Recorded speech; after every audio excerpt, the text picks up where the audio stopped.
Some stories keep you up at night. Others follow you into your dreams. Welcome to Stories Creeper, your home for the unexplained, the haunted, and the horrifying. Here's the beginning of True Nightmares from the Real World, Episode 1. The Cabin That Shouldn't Exist. The Disappearance of Daniel Reeve. Daniel Reeve had never been the kind of man who believed in bad omens. He worked in data analytics for a mid-sized insurance firm in Portland, Oregon, a world of spreadsheets, predictable outcomes, and percentages. His life was measured in coffee cups, commuter traffic, and polite conversations about the weather. But in late September of 2014, Daniel vanished. No one could say when exactly or how.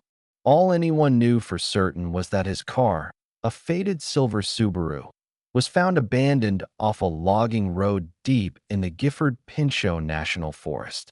The keys were still in the ignition.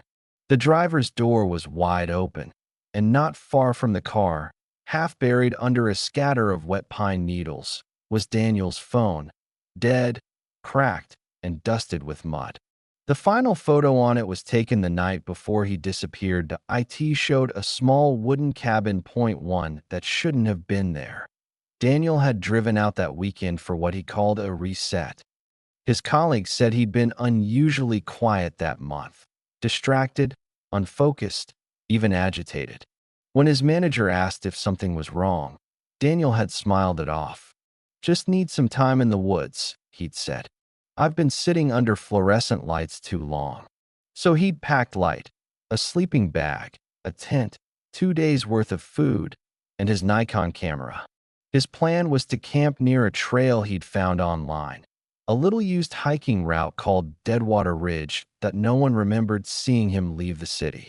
But at 10:13 a.m. that Saturday, a gas station camera in Stevenson, Washington caught him filling up his car. He looked tired. In the footage, Daniel pays for gas, grabs a coffee, and chats briefly with the cashier.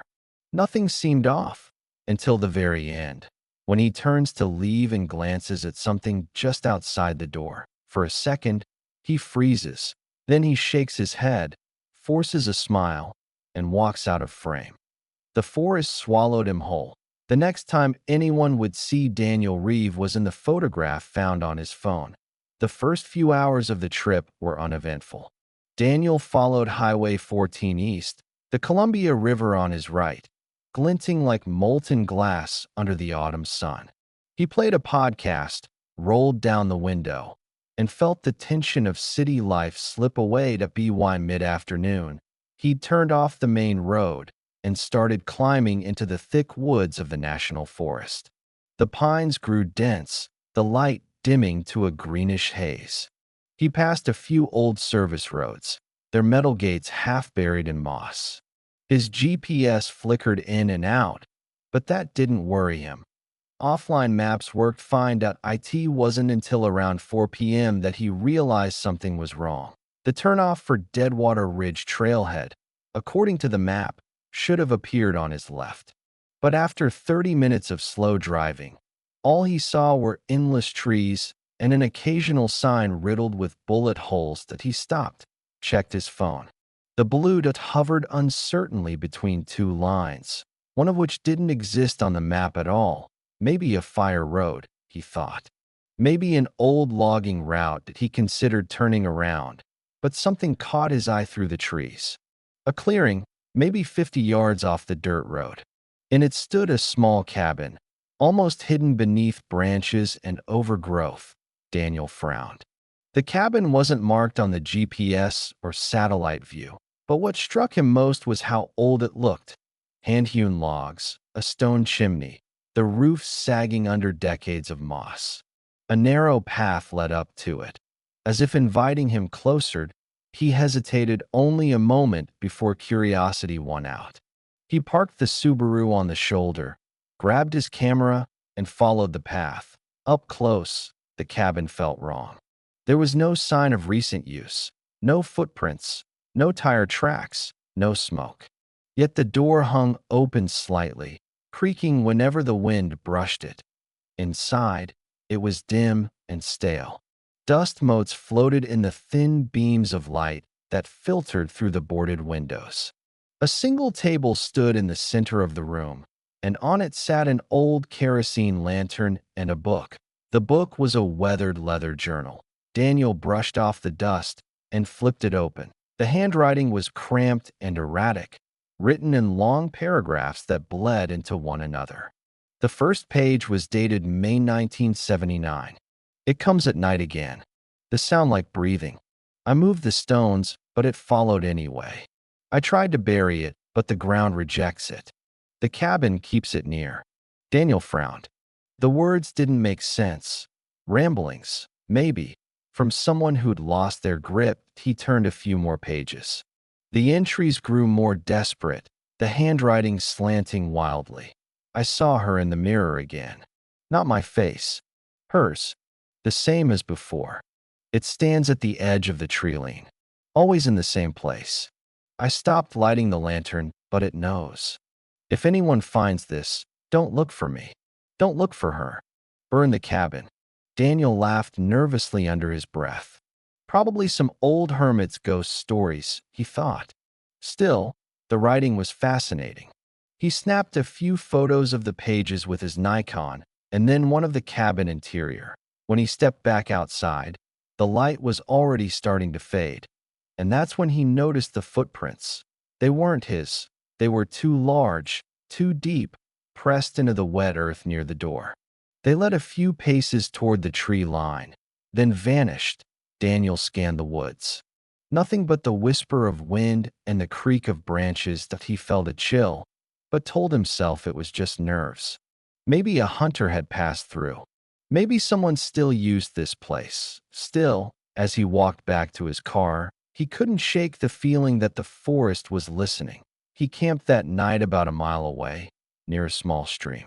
He built a fire, made instant noodles, and tried to read. But his mind kept circling back to the journal, and that final line, burn the cabin. He told himself it was just an old ghost story. But as darkness thickened around him, he couldn't shake the unease that he finally turned in around midnight. The woods were utterly silent. No crickets, no rustle of leaves. And sometime around 3 a.m., he woke to a sound he couldn't explain. A slow, rhythmic scraping, like wood dragging against wood. It came from somewhere beyond the tent. He lay still, listening, his pulse hammering in his throat. The scraping paused, then started again. Closer this time. He sat up, unzipped the tent just enough to look out. At first, he saw nothing. Just the fire pit glowing faintly, the pale wash of moonlight through fog. Then something moved, a dark outline, maybe 20 feet away, standing between two trees. It was tall. Too tall, and perfectly still. Daniel froze. His mind raced. A bear? A person? His flashlight was within reach, but he didn't dare move. Then, in an instant, it was gone. The woods fell silent again. He stayed awake until dawn, clutching the flashlight and the bear spray he'd bought but never used. When the first light of morning finally bled into the sky, the clearing looked normal again, except for one thing. Just outside his tent, pressed into the soft mud, was a handprint. A human handprint, but the fingers were too long. Daniel broke camp quickly, heart pounding. He told himself he was done. He'd drive back to town, report the cabin, and forget the whole thing. But when he got back to the road, something was wrong. His car sat there exactly as he'd left it, except the driver's door was open, and on the hood, written in a finger smear of mud, were 3 words, "Don't look back." Daniel stood there in the damp morning air, staring at the message written in mud across his hood. Don't look back. The words glistened under the dew, streaking like they'd been written with a wet finger. He glanced around. The woods were quiet, but heavy with that early, watchful silence that made every sound feel amplified. He told himself it had to be a prank. Someone had followed him. Maybe some backwoods drifter or hunter. Maybe they'd seen him go to the cabin and decided to mess with him. But deep down, he didn't believe it. Something about the handprint, about the way the woods had felt last night, that oppressive stillness. It had crawled under his skin. He wiped the words away with a rag from his trunk, trying not to think about how they smeared like something darker than mud. Then he got in and started the car. The engine turned over once, twice, then died. He tried again. Click. Nothing. His battery light flickered on, and then the dash went dark. Daniel swore under his breath, slamming his hand on the steering wheel. He'd checked everything before leaving Portland. There was no reason the car should have died overnight. He grabbed his phone, that Inno serviced. He'd been in remote areas before. He knew what it felt like to be cut off. But this was different. There was a pressure to the air, like the woods were waiting for him to make a decision. And he made the worst one he could have made. He went back. The path to the cabin felt shorter this time, though the woods were eerily unchanged. No birds, no insects, just the crunch of his boots and the faint hiss of wind. When he reached the clearing, he stopped. The door was closed now. It hadn't been yesterday. He swallowed hard, his fingers tightening around his camera strap. He called out, "Hello? Is anyone here?" No answered. He took a cautious step forward. The air smelled faintly of smoke and old pine resin. As he approached, he saw something new carved into the wood of the door. 3 symbols, crude and uneven, burned into the surface. He didn't recognize them. Point 1 looked like a spiral, another like a handprint, the third like an eye. He raised his camera and took a picture. The shutter echoed faintly in the stillness. Then he reached out and pushed the door open. Inside, the cabin was darker than before. The window boards let in almost no light. He flicked on his flashlight and swept the beam across the room. Everything was the same. The table, the journal, except now there was something else. That a set of footprints on the dusty floor. Bare footprints. They led from the far corner of the cabin to the table and stopped there. Daniel's throat tightened. The footprints were wet, as if someone had walked through water. He followed them with the light, and that's when he saw the journal again. It was open to a different page, one he didn't remember seeing yesterday. It's not the cabin. It's what's beneath it. The hollow. It breathes. He stared at the page, unease crawling through him. He flipped back through the earlier entries. They'd changed. Sentences that hadn't been there before now filled the margins. He's here now. The man with the camera. He shouldn't have come back. Daniel froze. The entry wasn't written in the same handwriting as before, and at the bottom of the page, there was a date. September 28th, 2014. Yesterday, he stumbled back, nearly dropping the flashlight. The air felt thick, heavy, like the cabin itself was watching him. He turned toward the door and saw a figure standing outside the window. For a second, his mind refused to process it. The face was too pale, the eyes too dark, and the way it stood, motionless, slightly tilted, was unnatural. He blinked, and it was gone. The beam of his flashlight wavered. He felt his chest tighten, his breath quicken. He grabbed the journal, shoving it into his backpack without thinking, and bolted from the cabin. He didn't stop until he reached the car, but when he did, something else was waiting for him. The driver's seat was soaked, not just damp, wet, as though someone had poured a bucket of water onto it. A puddle pooled on the floor mats, glistening in the weak daylight. Daniel backed away, heart hammering. The forest was dead silent again. He could feel the pulse in his temples, every instinct screaming that something had followed him. He grabbed his emergency kit, a flare gun, a map, some food, and started walking. He'd hike out, reach the main road, flag down a car. He could make it, but he didn't notice that the trail behind him, the one leading back toward the cabin, began to fade, swallowed by the forest floor as though it had never existed. He walked for hours. The light dimmed.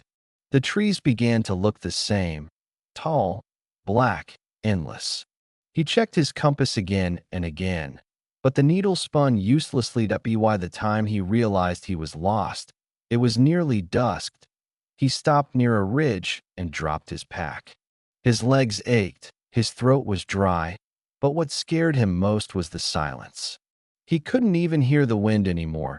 He crouched, pulled out his camera. The photos from earlier were still there, the cabin, the journal, the symbols. But as he scrolled, he froze. The last photo he'd taken, the one of the carved symbols, had changed. Behind the door, faintly visible through the crack of light, was a face. He zoomed in. It wasn't human. The proportions were wrong, the eyes too wide, the mouth too long. It was smiling. And in the corner of the frame, near the tree line, was another figure, blurry, but unmistakably Daniel himself. Night fell fast. He built a small fire, more for comfort than warmth, and tried to tell himself it was a glitch, some weird camera artifact. But as he sat there, he began to hear it again, the scraping, slow, deliberate, coming from somewhere deep in the dark. He shone his flashlight toward the trees. Nothing. The sound stopped. He turned back toward the fire and froze. Something was standing across from him on the other side of the flames. He couldn't see its face, just its outline, tall and thin, unmoving. The flames flickered between them, throwing shadows across its form. It tilted its head slightly, as if curious. Daniel's mouth went dry. He reached for the flare gun, raised it. The figure stepped forward. He fired. The flare burst in a shower of red light, searing the night. And in that brief, hellish glow, he saw it clearly. Its face was wrong, not monstrous, human, but twisted, as though someone had tried to remember what a person looked like and got it slightly off. And the eyes, they were his own. The light died, plunging the woods back into blackness. When Daniel's vision cleared, the figure was gone. He didn't sleep that night. By dawn, the fire had burned out. His camera was gone. So was the journal. In their place, lying neatly beside his pack, was a photograph that it showed the cabin. Only now it looked newer, freshly built, smoke curling from the chimney, and standing in the doorway, smiling faintly, was Daniel. The forest did not look the same when daylight returned. The trees stood in unfamiliar places, closer, denser. The ridge Daniel had slept near was gone, replaced by a shallow slope leading down into fog. He could still smell the burnt air from the flare, but everything else was different. He tried to find the trail again, circling the area where he'd camped, but every direction led deeper into the same suffocating tangle of pine and alder. The ground felt soft beneath his boots, almost spongy. When he knelt to check, his fingers came away wet and black, as if the soil was bleeding sap. He whispered to himself, "You're just turned around. You just need to keep walking downhill." He picked a direction and started moving. For hours, he walked. He stopped calling for help after the first dozen times. His voice seemed to vanish into the fog. The woods had an uncanny way of swallowing sound. Even the crunch of his footsteps faded too quickly, as though the earth itself didn't want to remember them. By early afternoon, he found something that stopped him cold. That a fenced it ran straight through the trees. A single rusted line of barbed wire nailed to wooden posts that were rotting and half swallowed by the trunks. It looked impossibly old, yet the barbs glinted sharp, untouched by rust. There were scraps of cloth tangled along it. Blue, red, some still wet. That he followed it for nearly half a mile before he found the break. A narrow section where the wire had been cut, the posts torn from the ground. Beyond it, the fog grew thicker, curling in slow tendrils like breath. That he should have turned back. But he didn't. He stepped through. On the other side, the woods opened into a small clearing. And there it was, the cabin, but it wasn't where it had been. He was sure of it. The slope, the direction, The light, all wrong.it, also looked different. The roof sagged deeper now, the logs slick with rot. The door hung crooked on one hinge. The symbols he'd photographed were gone, burned patches left in their place. And yet, when he looked down at the ground, he saw his own footprints, fresh, leading up to the door that he hadn't been here before. He couldn't have been here before. But the prints were his. He tried to breathe, tried to reason. Maybe it's a second cabin. Maybe some forgotten homestead. But deep inside, something told him that wasn't true. The air felt charged, like static crawling over his skin. That he pushed the door open. The smell hit him first. Rot, smoke, and something sweet underneath, like spoiled fruit. The room was darker than he remembered, though daylight should have poured in through the cracks. And on the table, the journal was waiting for him again. That he didn't pick it up. He just stared. The cover was warped now, what as though it had been submerged in water. The pages fluttered slightly, even though there was no wind. He turned to leave, but the doorway was gone. That he blinked. Where the open frame had been seconds ago, there was now solid wall. The boards looked ancient, as though they'd always been there. Daniel stumbled back, panic flooding his chest. He pounded on the wall, clawed at the boards, but they held firm. Then, from somewhere below, he heard it. A noise like breathing, slow, wet, deep. It came from beneath the floor. He crouched, listening. The sound grew louder, more deliberate, almost rhythmic, like the pulse of something huge and alive under the cabin. He hesitated, then dropped to his knees and pried at one of the floorboards. The wood splintered easily. Beneath it was blackness, not soil, not space, but something that seemed to absorb light. That he leaned closer. The breathing stopped. Then a whisper rose up from the dark. "You brought it back." Daniel jerked backward, slamming into the wall. His flashlight slipped from his hand and rolled across the floor. In the beam's edge, something began to move under the remaining boards. Slow, serpentine bulges, like something pressing against the underside of a drum. The air grew colder. Frost began to form along the edges of the table, creeping outward in delicate lines. He lunged for the flashlight and shone it toward the sound. For a heartbeat, he saw something through the gap he'd torn open. Pale, thin, slick with moisture, moving like it was breathing. Then something else appeared within the black. An eye, enormous and human, staring straight at him. He screamed and bolted for the wall, striking it again and again. On the fifth hit, the wood splintered, and the door was there again. He burst through it into blinding daylight, gasping. The cabin behind him was silent, unmoving. When he looked back, the door had vanished again. He ran until his lungs burned.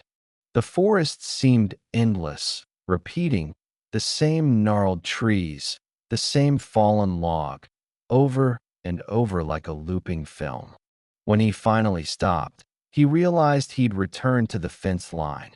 But this time, there were no gaps. The wire ran unbroken in both directions.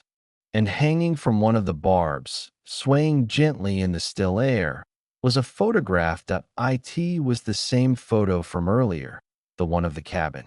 But now, there was another figure standing behind Daniel in the image, one hand resting on his shoulder. He tore it down, heart hammering, and turned it over. On the back, written in wet ink, were 3 words: "The Hollow remembers." He didn't remember falling, only the sound of metal snapping and the world going sideways. When he woke, his head throbbed and the sky above was darker. Heavy clouds turning afternoon to near night. He lay in a ditch, tangled in roots, one leg half buried in mud. Something glinted near his hand. The camera. He grabbed it, hoping to review the photos, maybe find some proof. But when he turned it on, The screen flickered and then filled with static that a distorted image flashed for half a second. The cabin again, but this time the door wide open and inside movement. A silhouette stepping forward. Then the camera died. Daniel sat there, breathing hard. The silence pressed on him until his ears rang.